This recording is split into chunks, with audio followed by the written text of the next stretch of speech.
حضور تاجر مدینہ راحت قلب و سینہ صاحب معطر پسینہ ہمارے آقا محمد رسول اللہ صلی اللہ علیہ وسلم کا فرمان علی شان ہے۔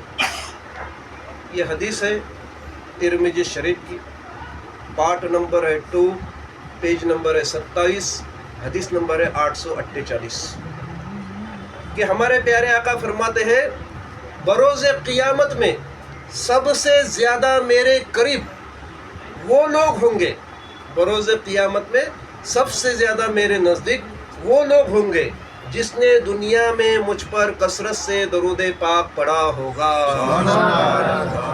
سبحان اللہ۔ کیا آپ چاہتے ہیں کہ بروز قیامت اللہ کے رسول کا صحبت یا ان کا پڑوس ہمیں نصیب ہو؟ بے شک بے شک۔ چاہتے ہیں؟ اگر چاہتے ہیں تو یقیناً میں نے باقاعدہ آپ کو حوالے کے ساتھ بتایا، آپ کثرت سے درود و سلام پڑھتے رہیے، انشاءاللہ تعالیٰ بروز قیامت آقا کے ساتھ ہمارا حشر ہوگا۔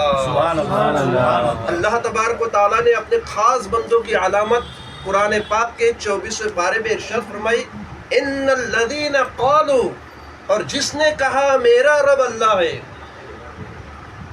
ثم استقاموا تتنزل، صرف کہا نہیں اس پر قائم رہا، علیہم الملائکۃ، پھر اللہ ایسے بندوں پر اپنے فرشتے نازل فرماتا ہے جو اس کی مدد کرتے ہیں۔ سبحان اللہ۔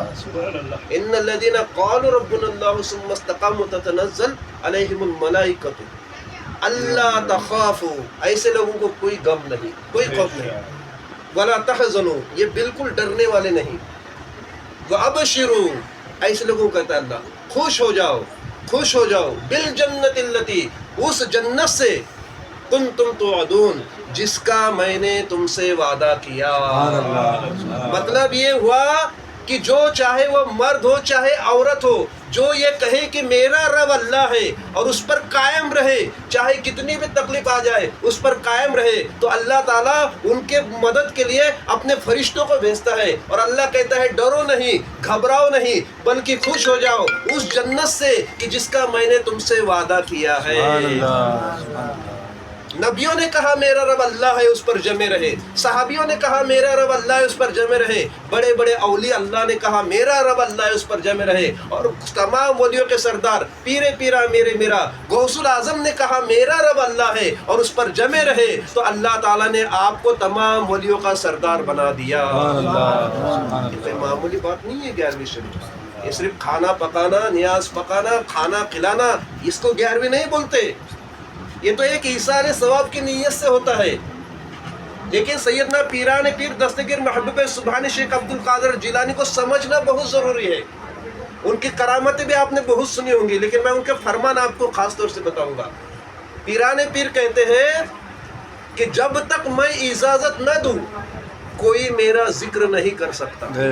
بے شک۔ اب سوچئے یہاں پر غوث الاعظم کا ذکر ہو رہا ہے، ہم کہہ رہے ہیں، آپ سن رہے ہیں، آپ کو سننے کی ہمیں کہنے کی غوث الاعظم نے اجازت دے دی، تبھی تو ہم کہہ رہے ہیں، سن رہے ہیں۔ اب جو نہیں سنتے، نہیں کہتے، نہیں کرتے، سمجھ لینا ان کو غوث الاعظم کی اجازت نہیں ہے۔ ابھی وہ عبد القادر بھائی نے پڑھا نا، میرے لب پہ رات دن ہے تیرا نام غوث اعظم، تیرے ذکر سے بنی ہے، تیرے ذکر سے بنے ہیں میرے کام غوث اعظم۔ یقیناً غوث الاعظم کی وہ نظر کرم ہے کہ جس پر اڑ جائے تو وقت کا چور ہی کیوں نہ ہو، وقت کا بدماش ہی کیوں نہ ہو، وقت کا ڈاکو ہی کیوں نہ ہو، اگر غوث الاعظم کی نظر رحمت اٹھی تو اسے وقت کا قطب اور ابدال بنا دیا۔